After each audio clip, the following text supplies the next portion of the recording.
பஞ்சனைத்த மெத்தையிலே உடலணைத்து பழமனைத்த பாவையினை அருகிழுத்து நெஞ்சனைத்து காதலிலே நினைவனைத்து நினைவனைத்த உலகத்தின் உறவொழித்து கொஞ்ச வைத்து கொஞ்சிமது சுவை குடித்து குறையாத இன்பத்தில் திளைக்கும் நாளில் பிஞ்சுமண பிள்ளைகளில் ஒன்றிரண்டு பிறந்துவிட்டால் அப்பப்பா என்ன தொல்லை, அதுவரைக்கும் மனையாவாள் அன்னையாகி அடுத்தபடி தான் என்னை கவனிக்கின்றாள்.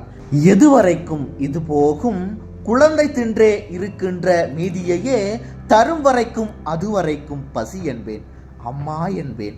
அழுகிறது குழந்தை, சற்று பொறுப்பீர் என்பார். மதுவரைக்கும் இதழாளின் முத்தங்கூட மக்களுக்கே முதலில், பின் எனக்கும் கொஞ்சம். நள்ளிரவில் பிள்ளையெல்லாம் தூங்கும் போது நடத்திடுவோம் சுகப்பாடம் என நினைந்து மெல்லமன மாதரசின் அருகில் சென்று மெய் தீண்டி வா என்பேன். அவளும் நெஞ்சம் உள்ளவள்தான், ஆகையினால் எழுவாள். பிள்ளை துள்ளி எழும் ஓலமிடும் தோல்வி தோல்வி, கல்லணையோர் தேள்கடித்த கதையும் காதற் கதை நடுவே பிள்ளையழும் கதையும் ஒன்றே. சின்னேரம் பொறுத்திருப்பேன். அன்னை அந்த சிறுகுளவி தனையாற்றி தூங்க வைத்து பொன்னடியை மெல்லெடுத்து வருவாள்.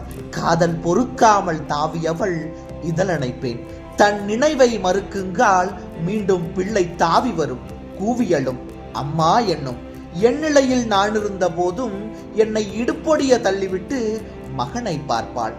முத்தமிட போவேன் நான், பிள்ளை வந்து முட்டாதே கொன்னிடுவேன் என்னும். காதல் முத்தத்தை முட்டுதலாய் நினைக்கும் பிள்ளை முக்காடு போட்டு தன் தாயை காக்கும். சித்திரத்தால் புன்னகைப்பாள். அந்த முத்தம் சிதறாமல் அவனுக்கே போகும். தீர்ந்த பாத்திரமாய் நான் இருப்பேன். தென்றல் வந்து பத்தினி போல் எண்ணுதலை தொட்டு போகும். கண்ணல்ல கனியல்ல என்பாள். என்பாள் கற்றதெல்லாம் மகனுக்கு கறந்து வைப்பாள்.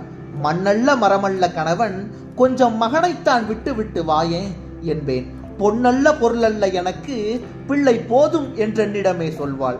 இந்த கண்ணெல்லாம் நான் கொஞ்சம் தனித்திருந்தால் கருவாகி உருவாகி வருவதேது? காதலுக்கு வழி வைத்து கருவை சாத்த கதவொன்று கண்டறிய கவிஞன் சொன்னான். காதலுக்கு வழி வைத்து கருவை சாத்த கதவொன்று கண்டறிய கவிஞன் சொன்னான். காதலுக்கே கதவாகி பிள்ளையெல்லாம் கதவடைப்பு செய்வதனால் தானே சொன்னான்.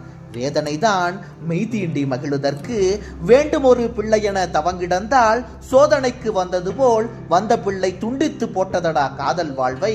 மெய்தீண்டி மகிழுதற்கு வேண்டும் ஒரு பிள்ளையென தவங்கிடந்தால் சோதனைக்கு வந்தது போல் வந்த பிள்ளை துண்டித்து போட்டதடா காதல் வாழ்வை. மனைவி எனில் மனையென்றே இருக்க வேண்டும். மகன் வந்து அன்னையென மாறிவிட்டால் திணை விதைத்து வினையறுத்த கதைதான். அப்பா சிறுதுளியும் அவள் நெஞ்சம் நமக்கென்றில்லை. மனை விளக்க மக ஒன்று வேண்டுமென்றால் வயது 60 ஆகுங்கால் வரட்டும், போதும் இனி சகியோம்.